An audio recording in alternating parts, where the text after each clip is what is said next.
Прошу всех встать.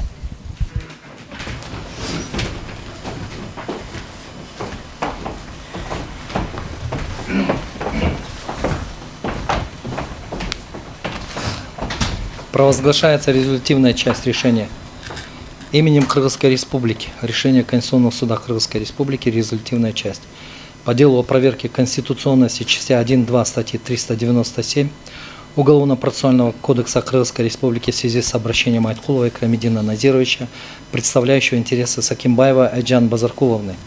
4 июня 2025 года, город Бишкек. Конституционный суд Кыргызской Республики в составе председательствующего Сконбаева, судьи Айдарбековой, Бабукеевой, Дюшеева, Джолдошевой, Хасмалиева, Шашналиева, пресс-секретаря Мамытал Хызы, с участием обращающей стороны Айткулова Икрамиддина Назировича, представляющего интересы Сакимбаева Айджан Базаркуловны, сторона ответчика Сыранова Самата Кыштова Бековича, постоянного представителя Джогорку Кеңеша в Конституционном суде, третьих лиц Молдобаева Алмазбека Тавалдыевича, постоянного представителя президента Кабинета министров в Конституционном суде, Сапьяновой Маргариты Насырхановны, представителя Верховного суда по доверенности, Калгыл Улу Бакыта, Байдулдаева Кумарбека Курманбековича, представителя Генеральной прокуратуры Кыргызской Республики по доверенности, Сабырова Куанышбека Сабыровича, Курвангалиева Бексултана Курвангалиевича, представителя Государственного комитета национальной безопасности по доверенности, Джаркымбаева Айяза Долазбековича, постоянного представителя Министерства юстиции Кыргызской Республики в Конституционном суде, Абдыралиева Аргена Турумбековича, представителя Министерства внутренних дел Кыргызской Республики по доверенности, руководствуясь частями 1.2 статьи 97 Конституции, статьями 4, 17, 40, 45 Конституционного закона о Конституционном суде Кыргызской Республики, рассмотрел в открытом судебном заседании дело о проверке конституционности частей 1.2 статьи 397 Уголовно-процессуального кодекса Кыргызской Республики. Поводом и основанием к рассмотрению данного дела явилось обращение Айткулова и обнаружившаяся неопределенность в вопросе о том, соответствует ли Конституции оспариваемые нормы. Заслушав информацию судьи докладчика Бабукеевой, пояснения сторон и третьих лиц, а также исследовав материалы дела, руководствуясь пунктом 2 части 2 частями 4 и 5 статьи 97 Конституции Кыргызской Республики, статьями 48, 49, 52 и 53 Конституционного закона о Конституционном суде Кыргызской Республики, Конституционный суд решил признать части 1.2 статьи 397 Уголовно-процессуального кодекса Кыргызской Республики не противоречащими частям 1.2 статьи 61, частям 2.5 статьи 100 Конституции Кыргызской Республики. Кабинету министров внести соответствующие изменения в действующее правовое регулирование, вытекающее из мотивировочной части настоящего решения. Решение окончательно обжалованию не подлежит, вступает в силу с момента провозглашения. Решение обязательно для всех государственных органов, органов местного самоуправления, должностных лиц, общественных объединений и юридических и физических лиц и подлежит исполнению на всей территории республики. Опубликовать настоящее решение в официальных изданиях органов государственной власти, на официальном сайте Конституционного суда и в Вестнике Конституционного суда Кыргызской Республики. И как уже стало традиционным, основные аргументы, на котором Конституционный суд пришел таким выводом. Так, оспариваемая норма в качестве субъектов апелляционного обжалования предусматривает не только участников судебного процесса, но и иных лиц, чьи права и интересы могут затрагиваться судебным решением. Это лица, на имущество которых наложен арест, а также лица, ответственные за возмещение материального ущерба и морального вреда. Второе. Уголовные дела, основанные на соглашениях о признании вины, рассматриваются в особом порядке и не могут иметь преюдициальной силы для других дел, поскольку приговор выносится без традиционного судебного разбирательства, без судебного исследования и оценки доказательств и всех обстоятельств дела. В этой связи у участников другого дела имеются достаточные правовые инструменты для полноценного исследования и оценки в рамках их дел, в том числе посредством истребования дела, исследования, оценка его материалов в рамках другого дела, без привязки к сути самого приговора и для вынесения уже обоснованного судебного акта. Также достаточно множество других правовых механизмов, в том числе использование таких институтов пересмотра судебных дел, как пересмотр по вновь открывшимся обстоятельствам.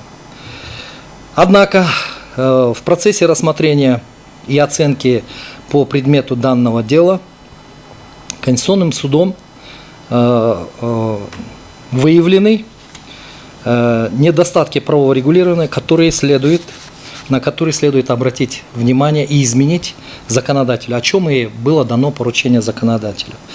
Речь идет о гармонизации правового регулирования порядка рассмотрения дел в апелляционных и кассационных инстанциях, в каких целях законодателю следует нести соответствующие изменения.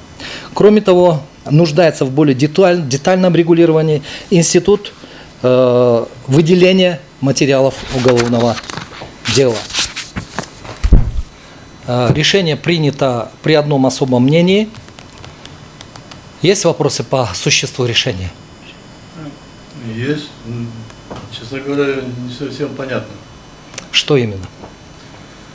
Ну, например, я имею право в интересах Сакимбаева на апелляционное обжалование приговора Узбекова в связи с решением Конституционного суда вашего. Конституционный суд пришел к выводу, что расширение субъектов апелляционного обжалования, кроме тех, которые указаны в Уголовно-процессуальном кодексе, нет каких-либо для этого оснований. И поэтому-то я вам привел основные аргументы, которые заключаются в том, что вы в рамках своего дела можете исследовать путем истребования ходатайства в процессе рассмотрения вашего дела все материалы того дела, по которым были приняты, и все ошибки, которые вы считаете были допущены в рамках расследования, рассмотрения того дела, которое было основано на соглашении о признании вины, суд может дать уже в рамках оценки это. И мы сказали, что подобные судебные акты не имеют преюдициальной силы, поскольку там нету судебного исследования, судебной оценки, доказательств, материалов, обстоятельств дела, которые, в общем-то, происходят в рамках вашего дела. И все, что там есть, вы можете использовать как в плюс, так и, как говорится, все, что посчитаете для себя полезным из материалов того дела, по которому состоялся судебный акт. Такое расширение субъектов, как придать возможность апелляционного обжалования всем лицам, которые имеют какой-либо интерес, может повлечь за собой такое расширительное толкование этого понятия, что в конечном итоге пострадают интересы правосудия, интересы правопорядка. И, как я уже сказал, в рамках вашего дела, уже состоявшегося по другому делу, ничто не мешает суду вновь дать оценку. В этом смысле вот статья 95 УПК, она и как бы подчеркивает какие-то особенности преюдициальной силы других судебных актов. Так, ну вот, вступивший в законную силу приговора, а также вступивший в законную силу другое решение суда по делу, разрешающее его по существу, обязательно для всех государственных органов, организаций граждан в отношении как установленных обстоятельств, так и их правовой оценки по отношению к лицу, о котором они вынесены. Здесь речь идет о преюдициальности предыдущего судебного акта. Чем он ограничивается? Во-первых, правильно было отмечен представителем ГКНБ, что он ограничивается только тем лицом, в отношении которого они были вынесены, во-первых, и установление обстоятельств, которые также касались только его. Во всем остальном, если это каким-то образом затрагивает другие интересы, вы можете путем истребования, не путем обжалования, а истребования материалов этого дела в рамках уже своего дела. И суд обязан в этом случае дать уже самостоятельную, объективную оценку уже это. И если, скажем, вывод вашего уже последующего суда будет отличаться существенно от этого, то в этом случае, разумеется, приговор предыдущий, который состоялся уже, он должен быть пересмотрен по вновь открывшимся обстоятельствам в связи с тем, что состоялся новый судебный акт, новый судебный приговор.